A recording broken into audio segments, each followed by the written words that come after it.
Hey y'all! Welcome to part 3 of this hysterectomy, endometriosis, adenomyosis surgery vlog series. I'm currently 4 weeks post-op, and I'm going to give y'all an update on what weeks 2, 3, and 4 have been like. Be sure to check out part 1 for the surgery vlog and part 2 for the first week of recovery. I will link those down below for you. Alright, so let's get started with the second week of recovery. So let's start by talking about some specific dates in the second week. So around days 8 and 9, my rib pain from gas subsided and stopped. And then between days 10 and 14, I noticed my abdomen and core and everything deflated significantly.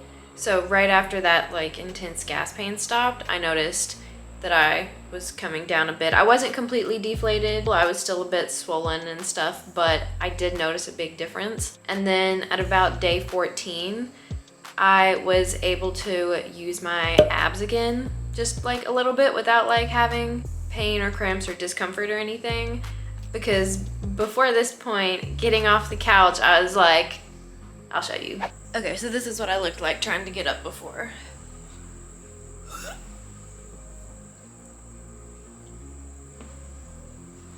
Throughout the week, I've had some lower abdominal pain and cramps. It's not terrible, but it's definitely present. I haven't been taking ibuprofen or Tylenol or any sort of pain relievers. They mess with my stomach, so I'd rather be able to eat and deal with the pain, especially when the pain's not that intense compared to what I was dealing with before.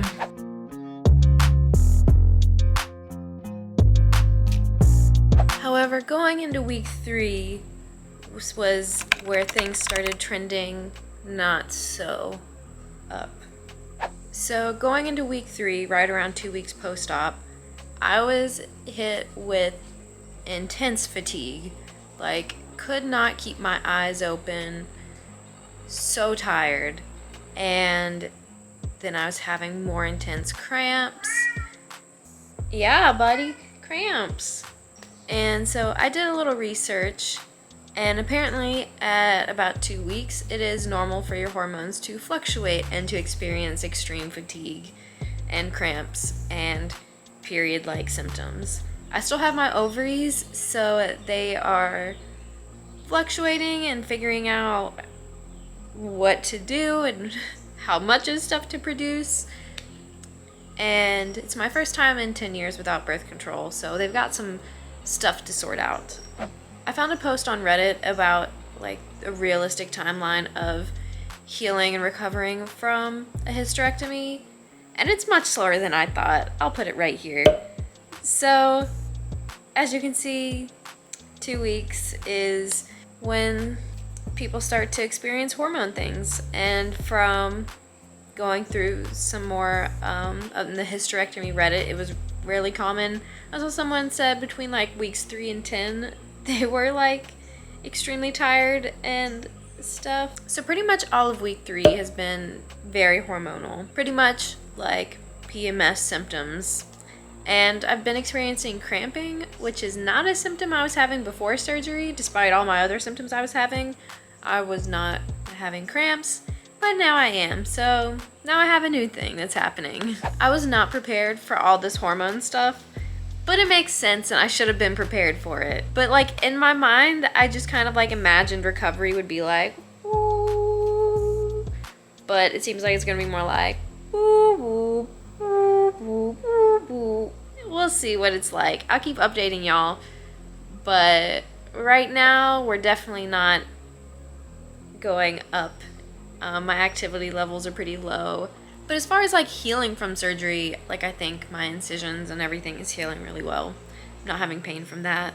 I've been taking it slower, especially after looking at a more realistic timeline of healing. And then I was reading stories of people popping stitches, and that was yeah, I'm not doing that. During this 3rd week, I just felt like I should be doing more. I don't know why I thought that. Maybe I felt so awake right after surgery. I was doing stuff on the computer and getting stuff done, and then all of a sudden it was and so yeah. And then just before the 3-week mark, my back pain started returning. Not as intense, but present. I'm thinking it has to do with the hormones, since that was all still very much happening. And at 3 weeks post-op, I'm still wearing my binder most of the time. I'm deflated, but a bit swollen and tender. And I have 3 cats that like to try to walk on top of me, so I just feel a little bit more protected having the binder on. And it also helps me not feel like I need to keep engaging my abs. I've been able to start using them, but like whenever I'm not using them, it's nice to feel contained. And with the hormone fluctuations and PMS symptoms and all of that, I have been nauseous some. It's mostly in the morning, but usually by the evening I have somewhat of an appetite.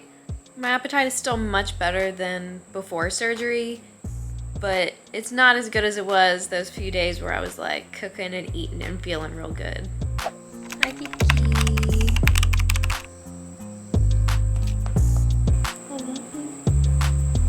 So week 4 going into it was pretty meh.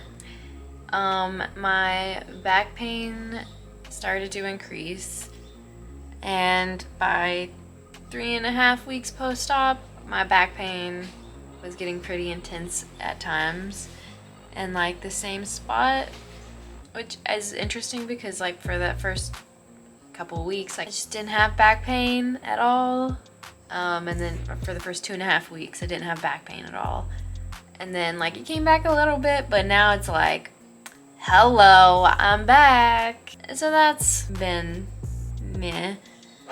But hopefully as my hormones settle themselves out, it goes away and it's not constant like it was before. I would say the fatigue has been maybe less intense. I've been a little bit more active on the computer and like doing things and not sleeping as much as I was during week 3. Week 3, I slept a lot. I'm still having some nausea in the mornings, but usually it settles itself out, and by the evening I've got a pretty decent appetite and I've been digesting things pretty well. Like I haven't been throwing up undigested food, which was happening before surgery. So even though I do have some nausea and some vomiting, it's not as bad as it was before, and hopefully again, like the back pain, as hormones settle out, they'll go away.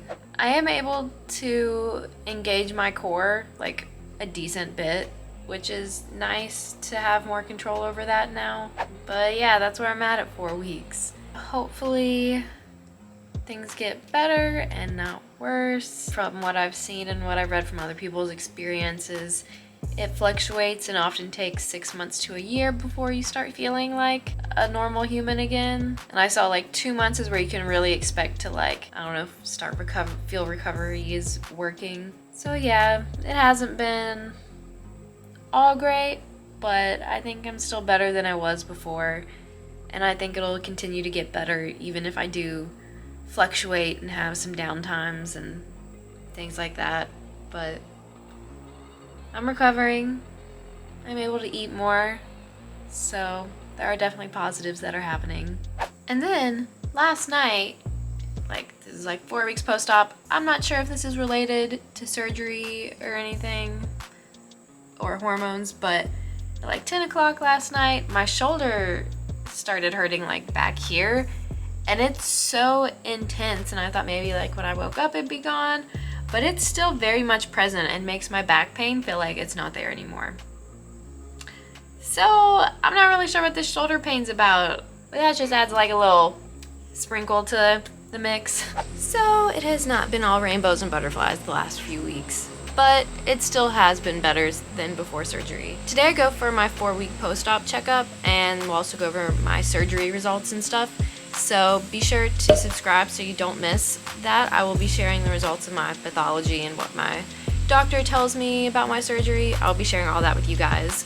So be sure to subscribe so you don't miss that. And I'll be sharing more about my recovery experience over the next few months. So if you're interested to see how my recovery goes, be sure to subscribe as well. All right, until next time, guys. Bye. So, what the heck was going on inside my body?